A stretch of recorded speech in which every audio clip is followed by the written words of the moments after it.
In this episode, we're going to take a look at an action figure from a comic book that I think is pure perfection.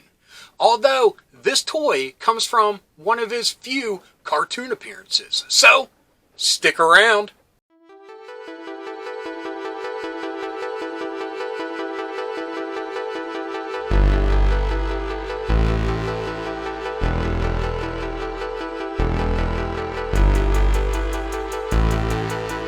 Hello, fellow dorks and dorkettes, and welcome to It Came From My Side of the Laundry Room.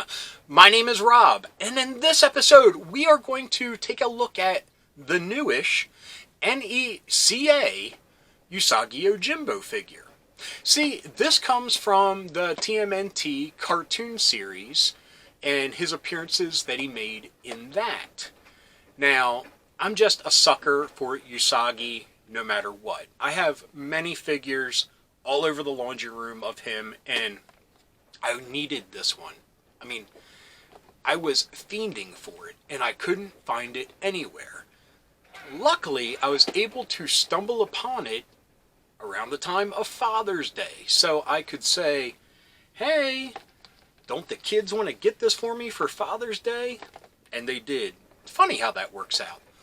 Anyway, I am really excited to take a look at this figure, and NECA does some really neat things. Like, we'll take a look at this, but he includes, a second face with a different expression, and I think stuff like that just really helps with, having fun with a toy like this. I know, kind of silly, but anyway, I have my photo area set up, and unfortunately, it's kind of the same backdrop that we've been using. I would have loved to have a more feudal Japan feeling one, but yeah, I would love to make more diorama-esque setups. I just need the time to do it. Anyway, I apologize, and I hope you enjoy this review because I'm thinking I'm going to. So, see you over there. As the sun begins to set, Usagi makes his way to a small shrine. He hopes that the peaceful solitude of this location will afford him a peaceful night's sleep. Suddenly, two ninjas appear as Spot runs for cover. The ninja that appeared behind Usagi leaps into the air, ready to cut him down with her sword. The ninja that appeared in front now takes a defensive position, waiting for Usagi's next move. In one fluid motion, Usagi throws off his robe as it goes sailing through the air, covering the ninja that is jumping at him. And in that same instant, he draws his katana to square up with the ninja, facing him eye to eye. Usagi parries the attack from the ninja with his wakizashi, and from behind him he can hear the muffled curses of the ninja covered in his robe. The ninja, freeing herself from Usagi's robe, is met with the vision of Usagi running her clanmate through with his katana. And before the first body can even hit the ground, Usagi has spun around to face his new opponent that is rushing at him. In a blur of white fur and steel, Usagi deflects the katana's blow with his wakizashi while running through the ninja with his sword. With a deep sigh, Usagi reaches down and grabs his head. He places it back atop his head. The smell of rain is on the air. The little bit of shelter that the hat offers will be welcomed. He would love to grab his robe, but at the moment there's a dead ninja on top of it, leaking their blood all over it. Spot has finally come out of hiding and is ready to journey the roads again with Usagi. Letting out another deep sigh, Usagi looks over at the shrine. He feels disappointed that it'll be another night on the road and another missed opportunity for a peaceful sleep. Okay, back to me. Help me out here, folks. Am I the only one that gets so frustrated with NECA figures? I only have a few, so my opinion isn't as varied as others, but the few that I have, every time I try to play with them, pose them, what have you, I just end up getting so frustrated. They look beautiful. They have great details. They have great accessories. But, yeah. Okay, before we go any further with the review portion of this, I love the figure just because it's a great looking Usagi Yojimbo. But when it comes to an action figure, I find it lacking. Especially for the price that they ask. They are definitely putting style over substance. And that's cool. That works. Like I said, I'm still happy with that aspect of it. But, first thing, as a positive, with how his legs and feet are, he has a very solid stance that he could stand on, and the minimum posability that his legs and feet have, it works. So he's not falling over, and he's not, wonky when it comes to that.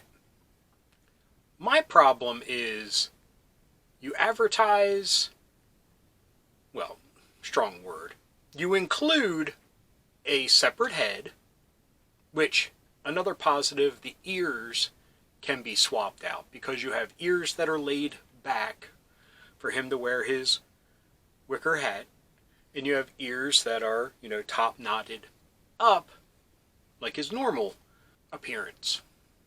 Head came off just fine, but when I went to put the other head on, which has more of like a, you see his teeth, a little bit more of like a battle face, it wouldn't stick.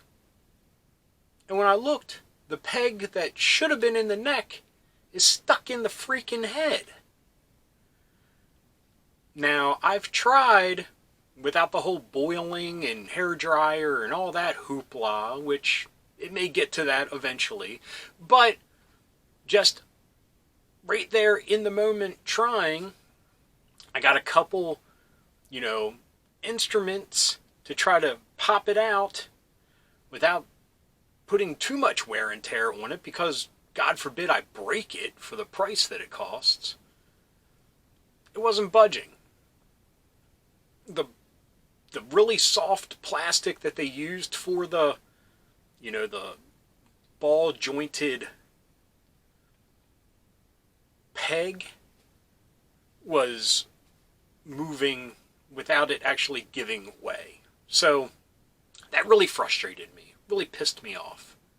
Now the hands swap in and out very easy.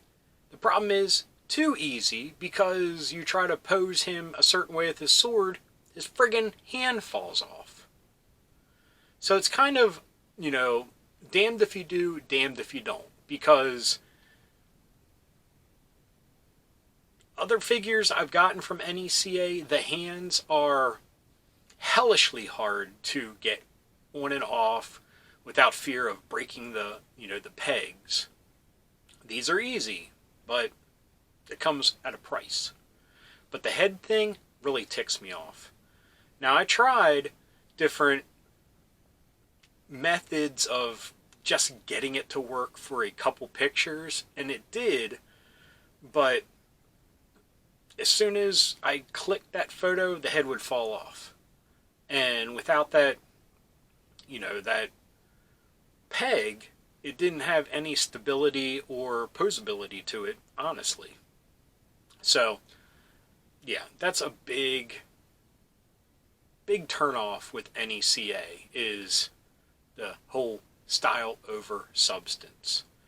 But granted, in their defense, these toys aren't made to be played with. They are collectibles. So, where's the argument?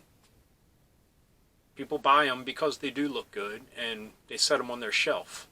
So, I will try the whole hairdryer boiling whoop-de-dee-doo down the road, but for now, I have him posed very nicely with his wicker hat, like around his neck that you can see it on his back, pulling his katana out. It looks pretty good. He's next to Warduke, two NECA dudes hanging out. Just happenstance, wasn't a plan. And also, I have a Usagi figure. I'm not even sure the company. I think maybe Dark Horse themselves put it out. Very limited posability. Really good sculpt, for the age of it. But we're talking about a figure that's maybe 20 plus years old. And the Spot figure that one came with is A, much bigger, which kind of fits with the comic continuity, and B, is posable in his own right. They couldn't even do that. He's just a little soft rubber dude that looks cute, has that real Stan Sakai look to it, with the dotted eyes, that really cute look. So I dig that, but a figure from 20 years ago did it a lot better than a figure that came out a few months ago. So just me, just my nitpicking. At the end of the day, I would still buy it because it's Usagi, but at the end of the day, I expect a lot more when you pay that price. So I'm just going to leave it at that. I hope you enjoyed this episode. If you did, please give me a thumbs up. If you got something to say, please leave a comment. I love reading them, and I love getting back to everybody. And if you're new around here and you enjoyed this, or any of the episodes that YouTube is recommending down here, please hit subscribe. And if you hit that little bell icon, you'll be notified whenever there's new episodes. So anyway, until next time, thanks for watching. Keep being rad, and stay dorky.